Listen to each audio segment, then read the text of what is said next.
All right, now that you've made your mind up and you want to get divorced, you have to file a petition and you have to complete service of process. Service of process is that formal way of giving somebody notice of a legal proceeding. Like, you remember back in those old movies when someone would be walking and they'd say, "Hey, are you Brian? You've been served." That really does happen, and you need to do everything you can to make that happen with your spouse. Now, if your spouse is nowhere to be found, you have to try and find them. That means you have to do what they call due diligence. You have to show efforts. What did you do to try and find them? Did you send something to their last known address?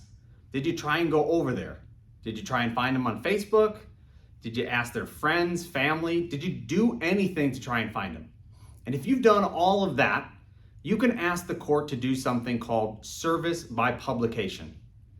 You remember in all those old movies, they used to have magazines and newspapers? Well, you can actually get somebody served by putting a notice in a newspaper.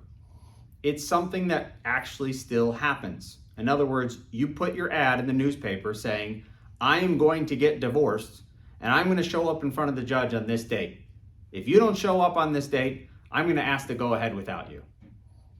So if you want to do this, you're going to have to follow these proper steps. It's really important to get some help on this because this is not really easy to do.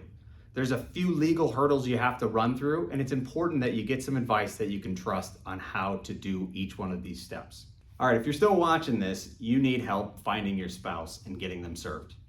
Now, I'll tell you, this is not an overly complex process, but it's not simple either. It's really important that you have someone with experience on your side that can guide you through this. If you need help with this, please reach out to my office. Use the contact information, and we'd be happy to speak with you about your situation and give you some options.